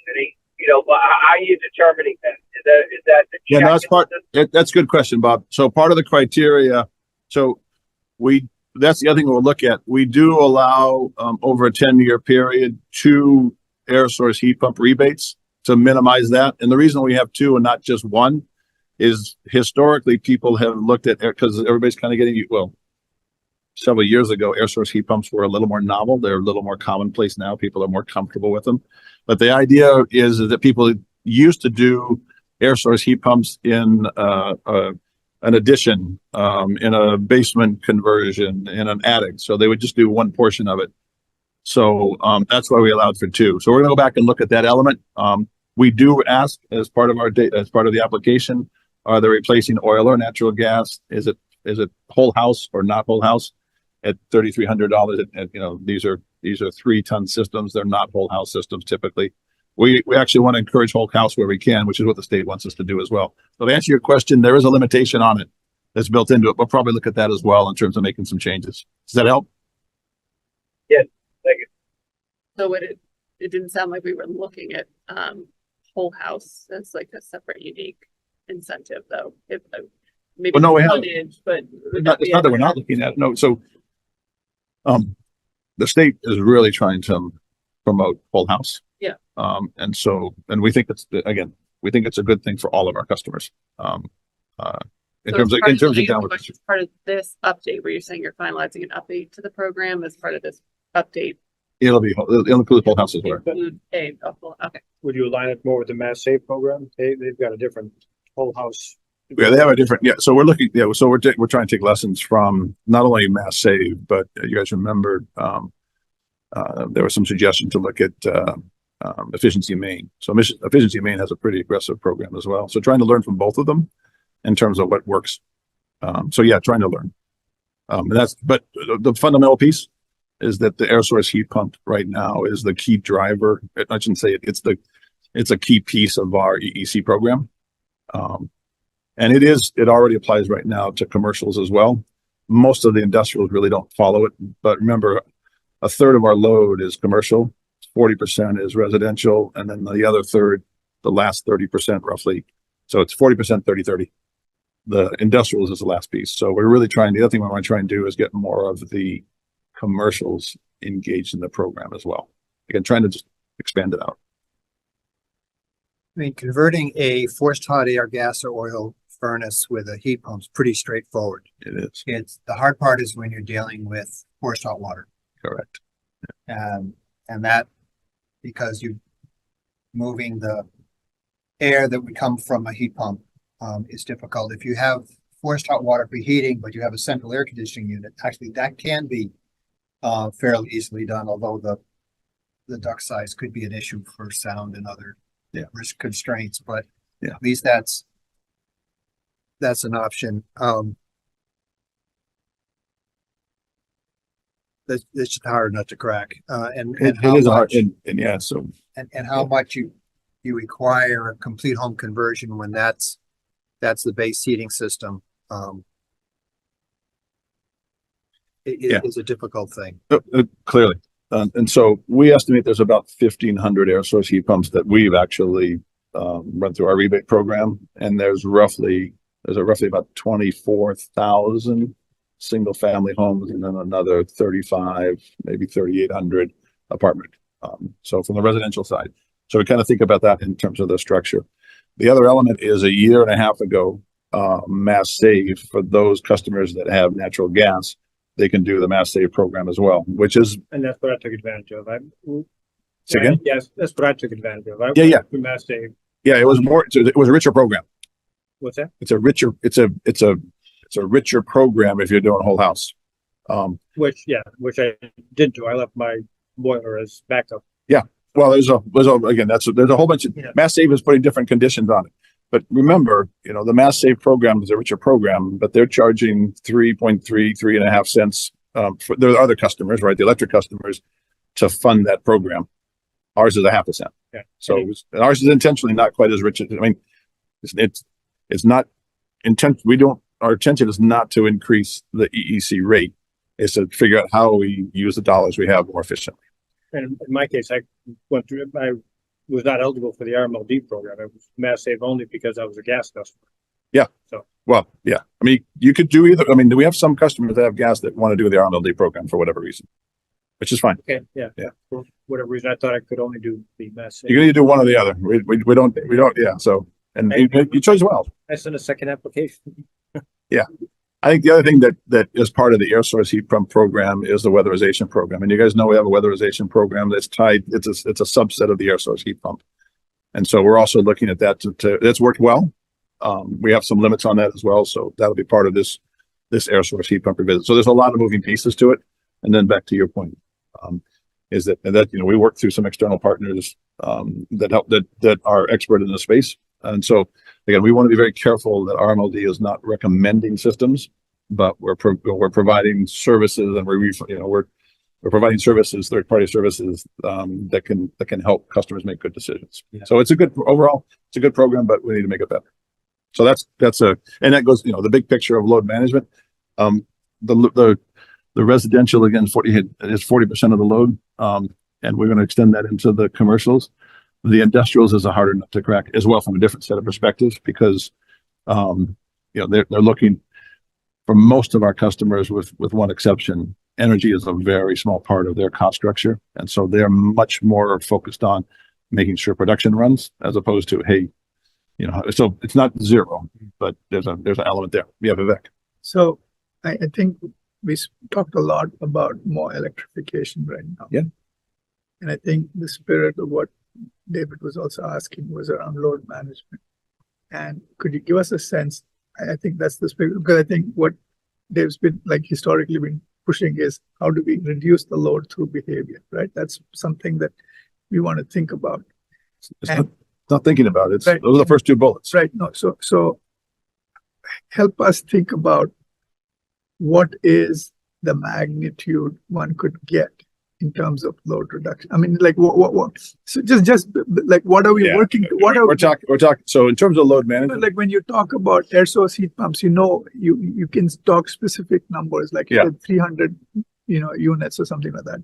In terms of load management, what is the potential for load reduction? Single digits. Percentages. In terms of customer behavior. Now remember we talked about before, you know, our battery systems and our recip, the 2.5 recip engine, those are pretty straightforward in terms of load reductions, and they work. Those are the big pieces. What we have not been very successful on is the shred the peak. And so what the Connected Homes program and the E&E program we're looking at would be residential in particular. And then we want to do commercial. And the question is, how do we do industrial? But those will be additional programs that we would release, that we would introduce, that we've never had before, that go to load management on the customer side, not just things that we would do. I have a very small picture, but it could be important. Are we not, I haven't seen any of the emails go out on, we've had a string of very hot days in the last few weeks. You did 2 weeks ago. There was an email. I don't think I've seen any. Yeah, so we did activate, so the June one we didn't make, but the July ones we did hit. We did do the communication out. So we did that. And then with the new marketing person coming in, our intention is to make those emails and all the communication even better. But we did. So the mass email went out? I'm 99% sure the mass email went out. And the text. Get it. Okay, well, I'm on the list. And I will double check, but I know we did the social media stuff. I know we did the tweet stuff. I will double check on the. Not great shape that day, so maybe I'm missing. Well, anyways, just so you guys know, I think we're all on the list. I used to get them. And did you get any this year? I don't. You have like 6 board members saying that they're on the list and they didn't get it. Okay, great. So I'm just saying, I mean, it's just such a basic thing, and it's a it's a thing that we've had in place for years, that is with some effort, an email list has been developed of people who seek to get the warnings, or the prompts. These are the same people who are the most likely to then act on the prompts. People like myself, and I think some of the others on the DS and all the others. When I get those, I act. I turn my AC up. I do other things. And I think a lot of people are the same. So to say, oh, it's only 1%. I mean, I don't know that we can't necessarily measure it, but we've had this program and it seems to have nothing's happened so far this summer on the mass email part. And it doesn't take that long to send out the email. Yeah. So I'm just wondering why that's not happened. Well, I think I explained to that in June that I didn't have the proper staff in place to do it. I thought that I had taken care of it in July. Apparently I did everything except the email blast. No, you want the answer. I'm giving you the answer. Okay. Right. So if you remember in the previous slide, I replaced the marketing person. That's their primary responsibility. So going forward, we'll make sure that it happens. Totally good feedback. But it's not like a full-time job to load up the email 4 times a year. Right? It's not a full-time job. Totally agree. I think the issue too is through the constant contact. Our IT staff is doing something behind the scenes with the constant contact, and it has to do with security. So that there's an issue that we can't use it right now. Okay. I don't know the details, but yeah, we'll re-engage it. So feedback well accepted. But I think the bigger picture. We want to do as much as we can on load management, and the reason why we want to do it is we've talked about this.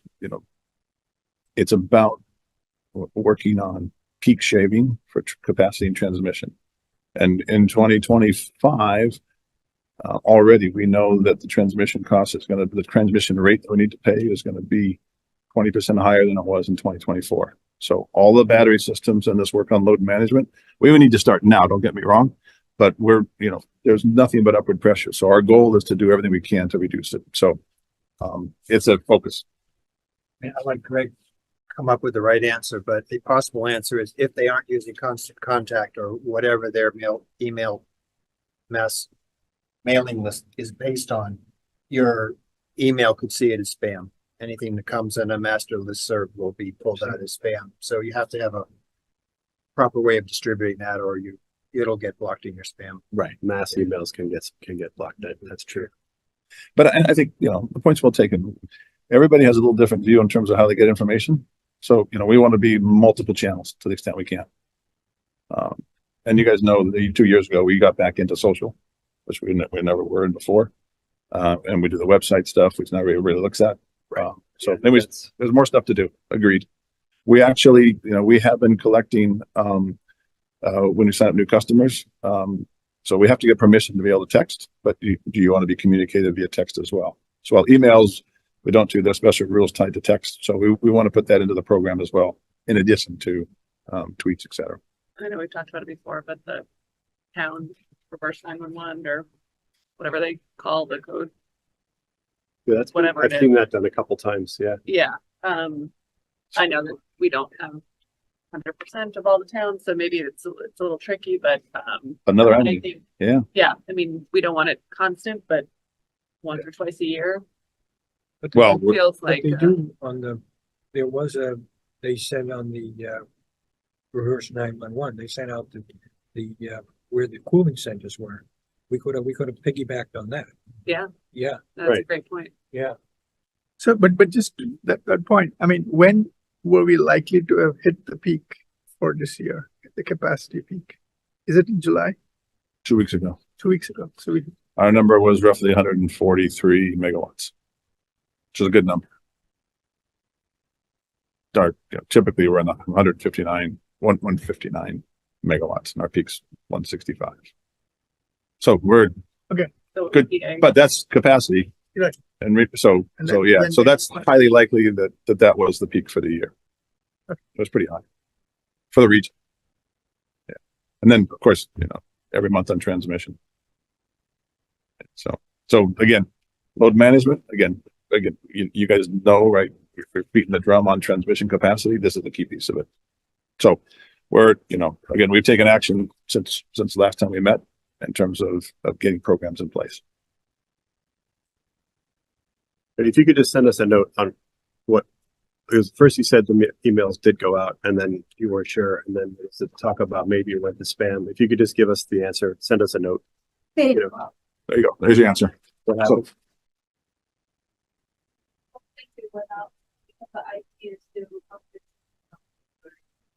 Well, bottom line, it didn't go out, Dave. Oh, okay. There you go. Exciting. Thank you.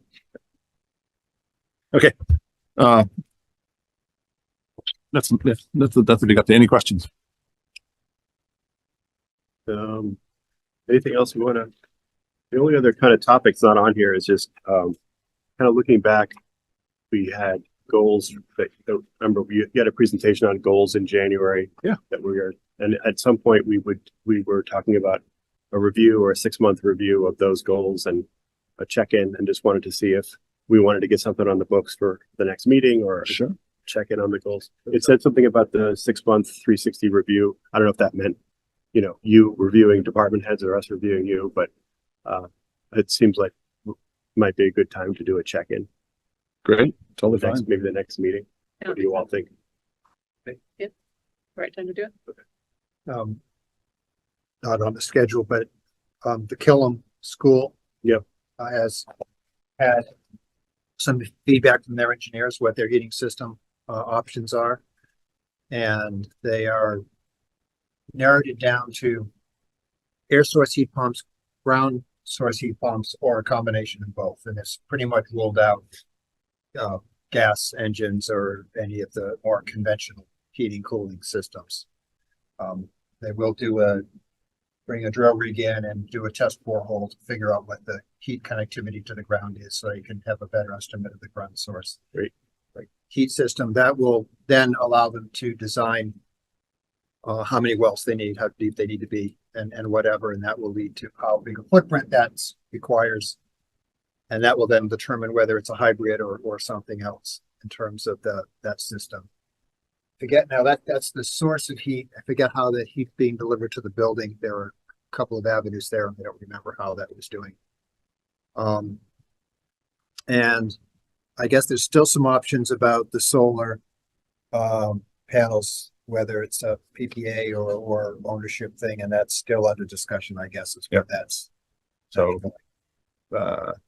town manager and I spoke back in May on that very topic, and then one of our IRD individuals is part of it's attending the meetings and representing RMLD, the Killam School stuff. Yeah. So we can stay involved in that. Kind of So it will happen. It's just what its financial structure So- is, or is so- it still TBD? So I think the bottom line for us is they will be electric. We will be providing electric to the school. And then some of that will be supplied from solar panels locally. whether we own it and therefore we manage the power from it, or whether they own it and they give any excess power back to us. I mean, there's benefits to each side depending on how that's configured. If we were to own it, then we could put in excess capacity because we could then use that excess capacity to the grid. It'd be essentially free power to us. If they own it, they would probably design it only for the capacity they need for the school, since why build more than you need? And therefore it would only be, well, probably would deliver power in the summer, probably not deliver power in the winter to the grid, to us. Because they would use most of the winter power. And so that would be different. If there's a hybrid of that, then it would be some other configuration.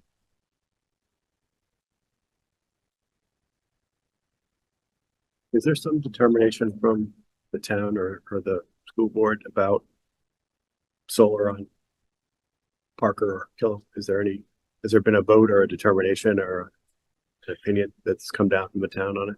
No vote. We did a presentation back in May. Yeah. There were some internal discussions relative to that the departments had. They are asking, so I'm gonna, when Matt gets back, or the town manager gets back, I'll meet with him and the school board. Not school board, but the school president, Tom, and figure out what they want to do. Yeah. We're flexible either way. At the end of the day, Parker is a relatively small system. We're happy to put it in if they want it.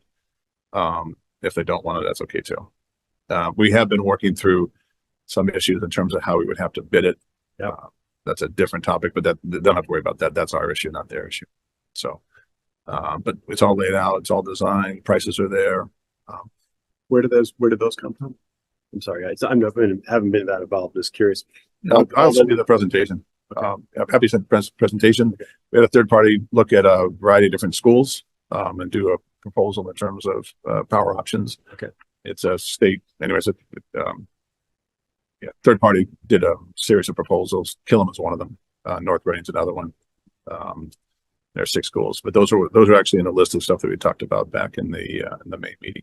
But I'll share. I'll send to the whole group the Killam, just so not the Killam school, but the Parker school update, just so you guys all have it in case somebody asks you. Okay. Yeah, but there's a there's one of the things that we did as part of the subcommittee is just funds flow. So it'd be important for people to understand funds flow. Everybody involved. So I'll probably add that to the presentation. I'll send you what we shared back in May, and then I'll probably add that as well, because I'll need that to walk them through what it really means if RMLD owns it versus what they own it. So the 2 options. It's the real, and in fact, I met one of the select board members today, happened to be in paying their bill, but we talked about that project as well. At the end of the day, these smaller projects are good from an educational perspective. They're good from a PR perspective.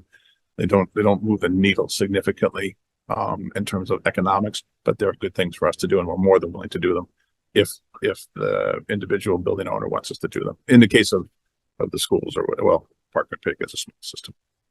You guys remember we made a serious run at the Burbank Ice Arena for a whole bunch of different interesting options. That would have been kind of a neat test bed, but again, we're there to serve an offer, and if somebody wants us to do it, great. And if not, it's okay. We'll do our best. We'll offer, I should say, first. So I'll get that to you. Have we reached the end of the regular session? Yeah. Yep. Great. Are we good with the schedule? So are we going to go back to separate meetings in September? Or are we? I think last meeting, you guys wanted to stick with the joint meeting? Yeah. Stick with the joint meeting. Okay. I think it's working great. We have the iPad. Yeah. I guess.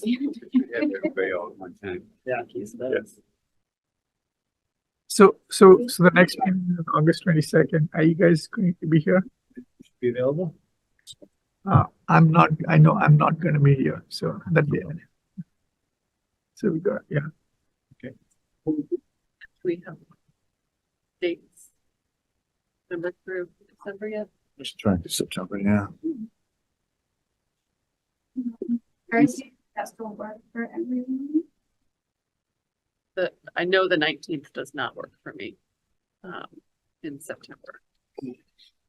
The 26th. I won't be here, but I Oh, don't know right. if Erin will be here. If she's here, she could cover.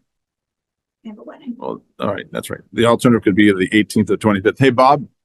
So I know there was, oh no, I think Tim and Dennis has problems on Wednesday nights. Thursdays are the best nights, right? Yeah, Wednesday is bad for him. Yeah. Yeah, Thursday's bad for me in the fall. I can't do Thursdays in the fall. Starting September? Starting September, yeah, going almost all the way to March. I can't do Thursdays. Joint might not work. Do you want to try Tuesday night? The only thing with Tuesday, I just have to make sure they're not on the same day as select board meetings. Right. But we could do that. Do you want to try some joint meetings on Tuesdays? Is that, I mean, look at you guys' schedule. We'll be here. Support it. I have no constraints on Tuesdays.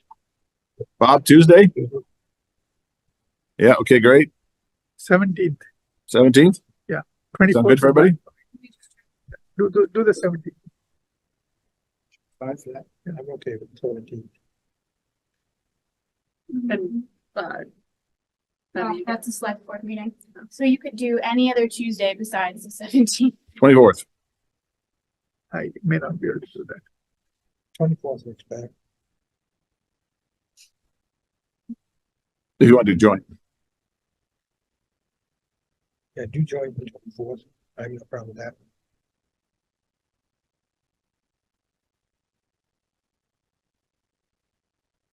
Or Monday's easier for people. Mondays aren't conflict. Pardon me? Something that would work, you know, if we could kind of figure out something that works pretty consistently for everybody. I don't know if we've ever even looked at Monday nights, but I'd prefer not, but I Okay. prefer not to. okay. the Tuesday can work. Wednesday can work. I mean, Thursdays can work, but except for So, other people in conflicts. okay, so the 17th, well, so if the 17th is a conflict with the select board, does that prevent us from doing it?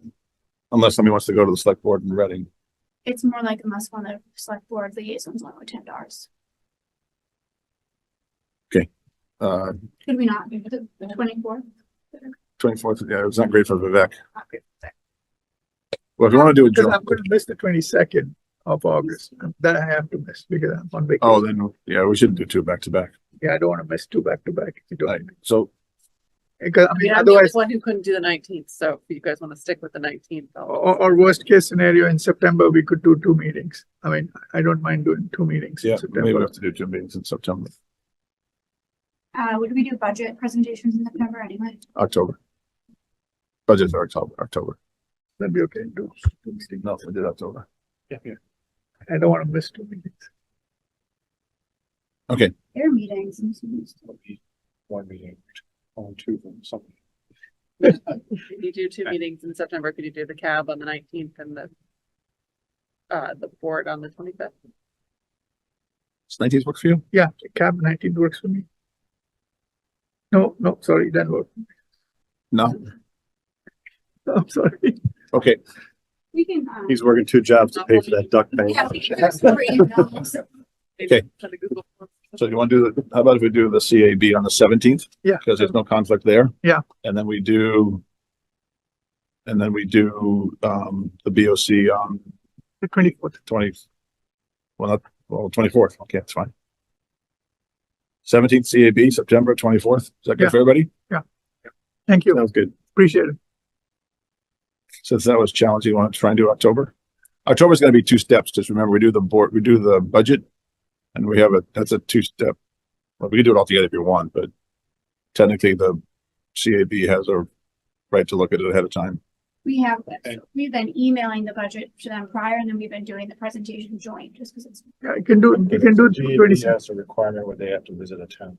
Budget meetings. That's correct. I think it's for Reading.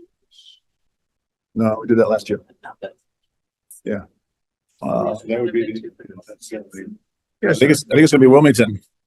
Oh, I think you might. Yeah, because we did Linfield the previous year. Do you guys want to do the budget together? It's fine with me. Doesn't matter to me. Sure. Okay.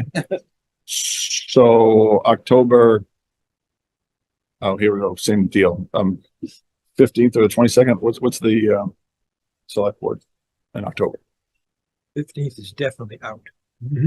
Okay, 22nd. How's the 22nd look for you guys? So that's witching hour for you. 22nd is fine, assuming I'm still alive at that. That's a Tuesday. It's a Tuesday, And that's a budget meeting? budget meeting. Yeah, Municipal, so you, Most likely it's going to be in Wilmington, but we'll confirm that. okay. You said the 22nd. 22nd of October. Does that work? Yeah, it's not. Yeah. Select board day, so that works. Going once, going twice, 22nd? October 22nd, go for it. Okay, so we'll book, that'll be a joint meeting. You guys want to try and do November while we're all together? This can't be November 19th. Which is like, How about, when's the Thanksgiving? Do 28th is Thanksgiving. you want to try and do the 26th or do you want to do the 12th? sorry, when's Thanksgiving? 29th. Sorry, 28th. So we should probably not do that. Thanksgiving. 28th is Thanksgiving. What about the 21st? I'll be away the week of the 21st. I mean, that. And Bob that- can't, And Bob- Bob can't do Thursdays, so, Oh, I'm sorry, that's right. so how about, is the 19th, select board? Yeah. Okay, so that makes 12th is really the only option. Do we have, I mean, we don't meet as a, is there a problem with us meeting on the same night as the select board? Jeannie always told me it was an issue, but I don't know if it's like actually an issue. It might be fine. All right, let's live on the edge and make it the 19th. Well, I won't be here the night. Oh, I'm sorry. Okay, So the 12th? Well, I can do the 26th. I can do We could do the 26th. was there, 13th. does the 26th work for everybody here? I mean, you guys know your plans. That's the Tuesday of Thanksgiving. Go for it. Is it okay? I don't, Bob? yeah, put it in. We'll figure it out. You work. Got to agree. Got to pick a date. As long as we get 3. Okay, let's just put a placeholder. We can change it. 26th of November. Okay, That's good. We can discuss it further on. we can change it, but at least we got a placeholder. Okay. You good? We're Great. ready to roll. So you gotta do, right, have adjournment. Yeah, no, that's what I'm saying. We're ready to move, right? Yeah. Move that the Citizens Advisory Board adjourn regular session. Second. Aye. Ken Walter, aye. So Rick, Sony, aye. Okay, thank you. Okay, thank you, thank you. Great. Let me read it.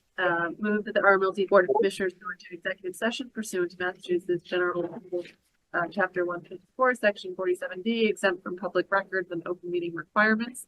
In certain instances, to discuss the reputation, character, physical condition, or mental health, rather than individual, or to discuss the discipline or dismissal of, or complaints or charges brought against a public officer, employee, staff member, or individual in the approval of meeting minutes, and return to regular session for the sole purpose of adjournment. Second. All in favor? Spacino, aye. Aye. It looks like a 5-0. Thank you very much.